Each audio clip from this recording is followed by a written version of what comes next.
So, we are London visited. We are here today at the Cutty Sark. This is incredible. We've got a whole bunch of history here. We're just right now with all the wool on the second deck.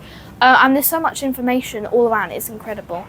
So come along with us. Let's have a look. Let's see what's around. The Cutty Sark is an amazing experience. Now, as you can see here, part of it is inside, and we'll see a little bit later, some of it is outside as well. And wow, keep watching to the end, because have we got a surprise for you when you go underneath the boat. There you go, just give you a little bit of a flavour there. But this is an event, this is something that you need to do if you're coming to London, because you just won't believe what you can go round and see. Also, the other great thing to say right from the start is if you can imagine a ship like this from so many centuries ago, they've made it really accessible. So once you get on here, if you're in a wheelchair, you've got pushchair, and you need accessibility help, there are lifts, and here is just here, which take you up to the different floors, and the staff are around to help you as well, which also adds to it. Now, also, some of this stuff is original as well, so you've got some of the original beams, you've got some of the original metalwork in the ship as well. It had suffered a couple of fires whilst it had been here at docks in Greenwich, and they saved as much as possible, but you can actually see some of the stuff that's been reconstructed and some of the original bits from the original Cutty Sark boat as well. But it is an event and something to come and do here in London, and you can come and really enjoy it, and as you can see, have a good walk around the ship. So during this video, we're going to give you not only a tour and a view around it, but we'll also give you some of the history as well. And this is a British clipper ship, which was built in Scotland back in 1869. And she was one of the fastest tea clippers to be built, and one of the fastest at the end of a long period of design development for this type of vessel, which was taken over by steamships which took over their routes. Hence, that's why it was called a tea clipper, because it went backwards and forwards taking tea.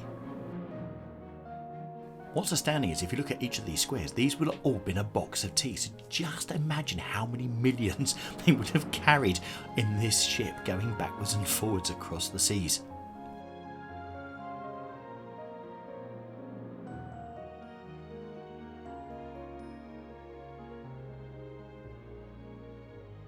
And just look at the size of the chains which actually held the anchor in place on this ship. Aren't they incredible? So here we're on level 0, we're going to go up to 1 and 2, and then we're going to go down to -1, which is the dry dock. Yeah, keep watching for that. Anyway, when we go up a floor, it's incredible because it's still really, really low, but they also would have put all of the tea here and everything else that the ship carried after. But one also of the great things to do is come and have a look through the portholes and just look out and see London from inside a vessel from the 1800s. There you go, a red telephone box. Modern meets old.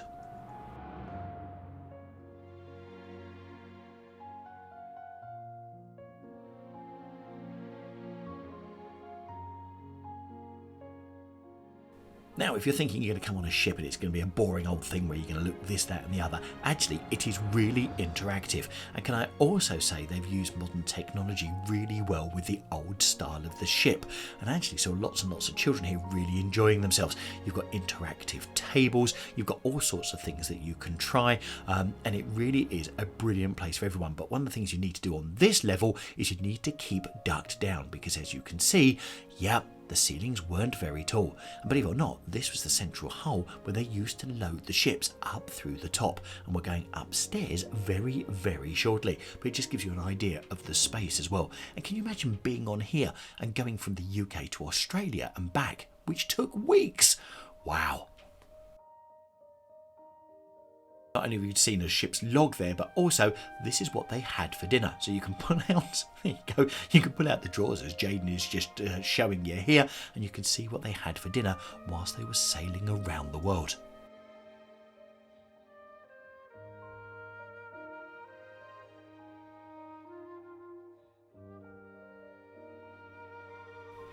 So the Cutty Sark only spent a few years on the tea trade route before turning to the wool trade from Australia, where she held the record time to Britain for 10 years. And we're going to go over here where they've got the bales of wool, and we're going to tell you more about that journey in just a couple of seconds.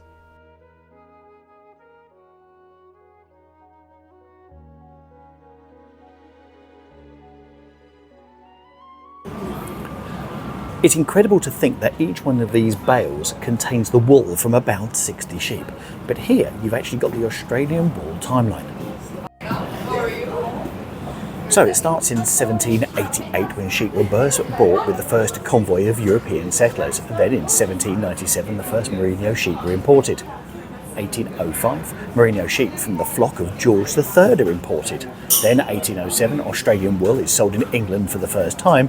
And then 1821, the first auction of Australian wool in London takes place at Garraway's Coffee House, which sounds like it's a place that we need to investigate where the heck that was in central London. Yeah, that's one for the future video. 1830, Australian sheep population nears 2 million, and the value of exports is £2 million. Australia is challenging both Spain and Germany as the wool supplier to England. 1838, merino wool sheep farming has become an integral part of every Australian colony, and wool becomes Australia's largest export. 1850, the value of Australia's wool exports reached £41 million, and that's in 1850 value. Then in 1870, the sheep population reaches 41.6 million and surpasses, and Britain becomes the #1 wool producer. Wow, surpasses Britain. 1883, Cutty Sark loads her first wool cargo, and in 1892 the Australian sheep population is over 100 million. So it's gone from 100 million in 1892 to a much smaller number when they were first brought over in 1788.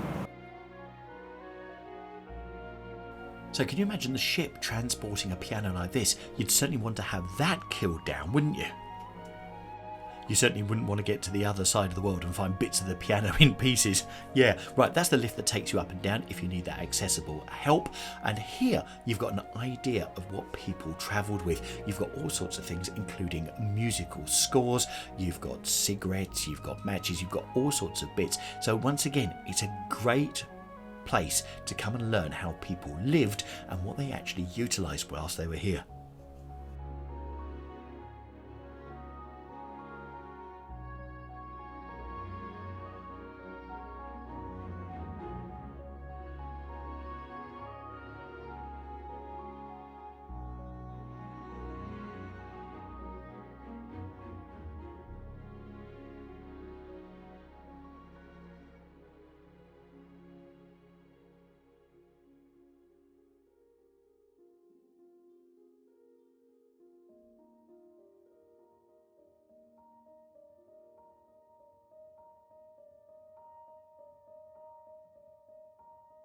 And it's incredible to think that this piece of metal was the head of the weather vane which stood atop the sails. Incredible.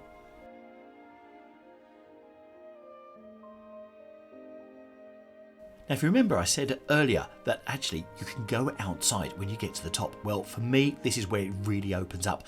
And one of the things you just can't help but do is keep looking up at the masts. But also you can come in and have a look at the cabin quarters. And you can see how people lived and slept when they were actually going backwards and forwards. And what I find incredible is the size of these beds. These are so small, so you can actually see that they took on really young lads to run the ships as they were going backwards and forwards around the world.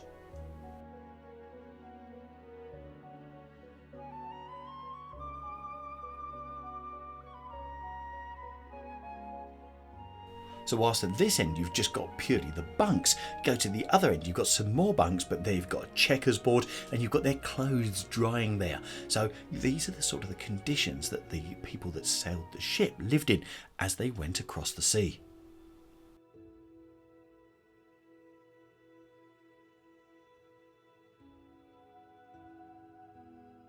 Of course, this wasn't for the senior officers, and we'll be showing you their quarters, which are rather plush and rather lovely, as you can probably imagine, a little bit later in this video. Actually, very soon. But here, you've got the wheel, and Jaden's having a go at steering the Cutty Sark. Unfortunately, it doesn't move, but he does look impressive doing it. So if you're steering your ship across the world, you need to make sure you're going in the right direction. So how do you do that? You have a compass right by the wheel. Right, let's go downstairs, and this is the way that the officers lived. Yes, slightly different, isn't it, from the cabin that we saw earlier? And it's even got its own open fireplace. Absolutely incredible. This is the mess outfit. So this is the kitchen where the cooks cooked for the senior officers. And it's all bone china. I can't imagine that, can you, in the other quarters, which are quite incredible. And then you go from the pantry and you go to the, well, what could only be described as rather posh places to go and put your head down for the evening. It's even got its own desk and plenty of room for books, pictures and all the rest of it there as well. So actually quite palatial in comparison. But it's this that gets me, the lounge area. And that thingy that's hanging down there, they'd put their drinks in there. Yeah, the drinks would go in there. So as the ship was sailing along, and if it was going through dodgy seas, it would sort of rock and keep all of it, or, you know, all the glasses and all the drinks in it, and keep them all level. And by the way, if you're just wondering what that is in the bottom left hand corner, that's me glasses. Yep, note to self, make sure my glasses are not in my hands when I'm filming in future. Anyway, it certainly still gives you the impression of the rather palatial areas that the officers had here on the Cutty Sark. Right, really hope you're enjoying this video, and if you are, you know what to do. Give the video a thumbs up, will you, so we can spread this to more people so that they can love London and the Cutty Sark as well. And if you've not subscribed to the channel, we've got so many amazing videos still to come this year and going forward we've got planned. So do subscribe and hit the notification bell so we can tell you every time a new video is uploaded. And that's normally 3 times a week.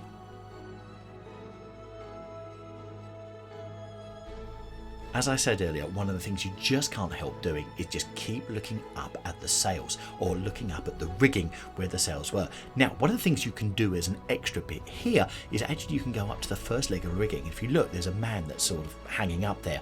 It's actually a model, but you can climb that for some extra money on top of your ticket price if you fancy having a go at that. And you've got a good head for heights as well, because that's always a good part to it. So yeah, you just go up to that first level. But I'd imagine the view down on the deck of the Cutty Sark would be quite incredible, as would that be of the whole of Greenwich, and also the Thames and the London Docklands, which is just right over there. So that just gives you an idea of where Greenwich is situated. And of course, if you're coming to Greenwich, you also need to make sure that you go to the Royal Observatory, which is nearby, but we'll talk more about that a little bit later.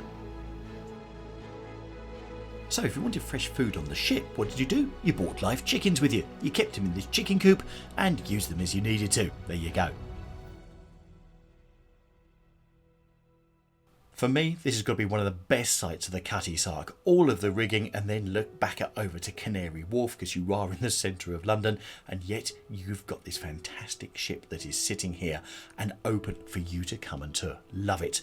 Okay, and now let's go down into the dry dock. So from that level there where you're on the deck, you can then come straight the way down, and when you do, you're underneath the ship. So the ship is suspended. So as you can see with Jaden there, he's standing underneath it, and whilst you can walk under it, you can actually see and get a feel for the whole size of the ship just by walking underneath, which is quite impressive. And then you've got all the copper plating over it, which of course protected the hull.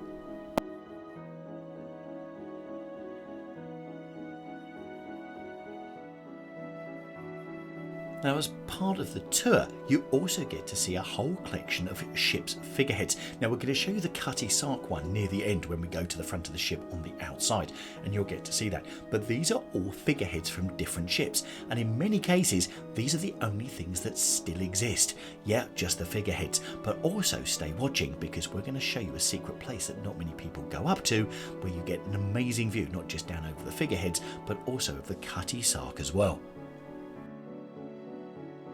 The figureheads are quite incredible. They just seem to be works of art on their own, and it's incredible to think that they used to adorn the front of a ship that used to sail around the world. It's absolutely remarkable.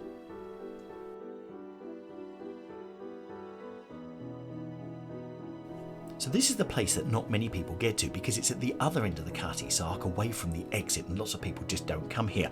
So this is behind the figureheads, and there's some steps, and there's also a lift as well that takes you up high onto a viewing platform. So you get that fantastic view right down the centre of the Cutty Sark from underneath it, and also looking out at the glass, but also you get views like this right down the side as well.